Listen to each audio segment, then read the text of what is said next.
La mort de Jean Le Canuet à son domicile de Neuilly ce matin. Le sénateur maire de Rouen a succombé à une longue et cruelle maladie, indique le communiqué. Il avait 73 ans. Détails, portraits et réactions dans un instant dans le 12-45 avec Laurence Bobillet.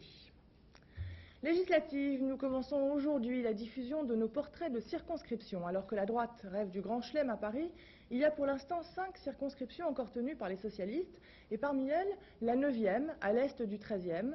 Elle est du reste orpheline depuis la démission de son député Jean-Marie Le Guen, et là, peut-être plus qu'ailleurs, la partie s'annonce difficile. La citadelle imprenable va-t-elle longtemps le rester?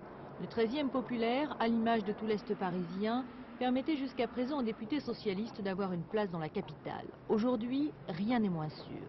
Celui qui joue son fauteuil à l'Assemblée, c'est lui, Jean-Marie Le Guen, suppléant en fait de Paul Quillès. L'actuel ministre de l'Intérieur lui a préféré un bastion acquis d'avance dans le Tarn, signe s'il en est que la partie va être très difficile pour les socialistes. Son cheval de bataille dans le quartier, le logement. En ligne de mire, la ZAC Tolbiac. Trop de bureaux, pas assez de logements sociaux. Jean-Marie Le Guen s'appuie aussi sur la campagne nationale du PS, tout en se réservant le droit de critiquer l'action gouvernementale. Je suis un responsable politique, donc j'assume aussi politiquement un certain nombre de choses, des insuffisances, car en discutant avec les électeurs, il y a des insuffisances, et puis tous les aspects positifs, car je crois qu'il faut refuser les caricatures. Mais je crois que la gauche surtout a besoin de se renouveler, c'est ce qu'elle fait dans cette élection aussi, c'est ce mouvement qui commence à être amorcé, il l'est dans cette circonscription, et d'une façon générale, je crois que Paris a besoin de la gauche. Les élections législatives, le 21 mars avec Gisèle Moreau. Témoin de l'ancrage à gauche de cette circonscription, Gisèle Moreau. La candidate communiste retente sa chance, elle a déjà été députée de 73 à 81. Ses combats, l'emploi et le logement, notamment la fin de la spéculation sur les loyers. Mais le 13e change et le PC n'a cessé de s'affaiblir ici aussi.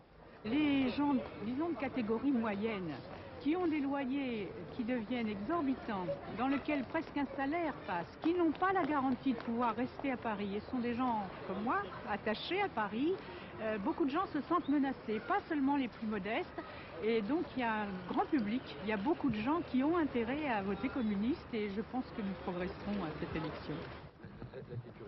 Et puis voici celle qui pourrait bien faire basculer la circonscription à droite. Depuis des années, Anne-Marie Couder prépare sa montée sur le podium. Élue de l'arrondissement, c'est Madame Environnement à la mairie de Paris.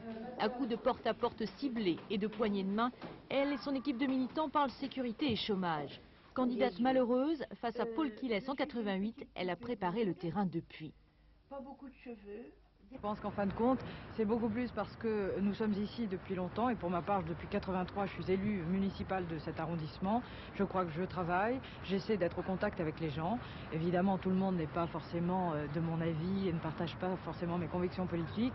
Mais ce que j'essaie de faire surtout, c'est d'être le plus proche possible des préoccupations des personnes et d'essayer d'aider à leur résoudre leurs problèmes.